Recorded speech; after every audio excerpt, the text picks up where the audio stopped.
J'ai trouvé une meilleure place. Comme ça, entre nous deux, on a une vision de 360 degrés. Si quelqu'un arrive, on le verra de loin. Maintenant, pourquoi as-tu me demandé ici? Que veux-tu de moi? Pourquoi cherches-tu de m'avertir des dangers que je courais? Que fais-tu ici? C'est la même chose pour toi, bonhomme. Ce n'est pas que les autres. Qui es-tu? On ne va pas tourner en rond comme ça toute la soirée. Tu m'as invité ici, tu veux ouvrir ton jeu. Pourquoi devrais-je te faire confiance? Je peux te raconter une histoire? Oui, je t'écoute. Je vais te raconter l'histoire de Sherpa.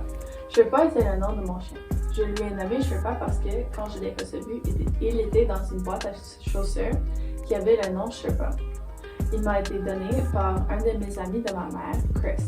Et la seule raison que je pouvais la garder, c'est parce que ma mère avait honte qu'elle a oublié mon anniversaire et non Chris. Je paye tout pour Sherpa. J'ai payé pour sa nourriture et tous ses jouets de l'argent que j'ai gagné des amis de ma mère. Mais les amis de ma mère pensaient toujours que c'était drôle de donner mon chien de l'alcool.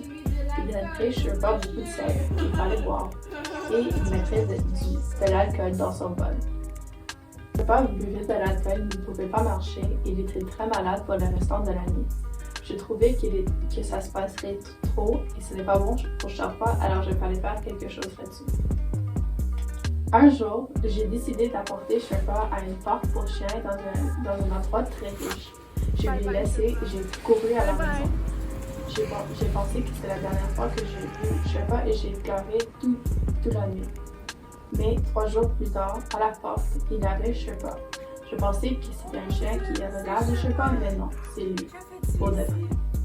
Et quelques jours plus tard, j'ai décidé que c'est beaucoup trop, il ne peut pas subir cet abus.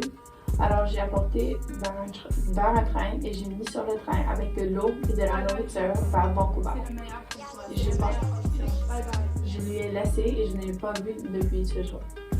Je pense à Sherpa à chaque jour. Je lui ai promis que je ne boirai jamais de l'alcool ni fumer. C'est pour ça que je suis clean et je ne peux pas briser mon premier à Sherpa.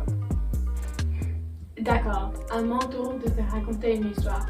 J'avais un petit frère, Thomas, mais tout le monde l'appelait Tom. Et même petit Tom, parce qu'il était encore plus petit que moi. Et parce que ça sonnait comme petit homme. Thomas avait le syndrome de la tourette. Il était incapable de contrôler ce qu'il disait aux gens. Et il les insultait beaucoup. Le plus gros que les gens étaient, le plus il les insultait. Évidemment, il retournait à la maison, toujours avec des yeux au beurre noir et des bleus partout. Quand j'étais là, je le défendrais toujours, mais je n'étais pas toujours là. Je pense que ça c'est pourquoi il a commencé à fumer, mais je ne suis pas sûre. Il fumait trop, du matin au soir et du soir au matin. Il a commencé de vendre de la dope pour en financer sa dépendance. Ça a duré un an avant qu'il ait été arrêté par la police et mis dans un centre de détention pour les jeunes. Il a insulté tout le monde, comme d'habitude, mais cette fois, il a aussi volé. Un jour, je lui ai trouvé sur la rue avec sa crème brisée dans un bâton de baseball. J'ai décidé que c'était trop tard pour moi, mais ce n'était pas trop tard pour peut-être aider les autres.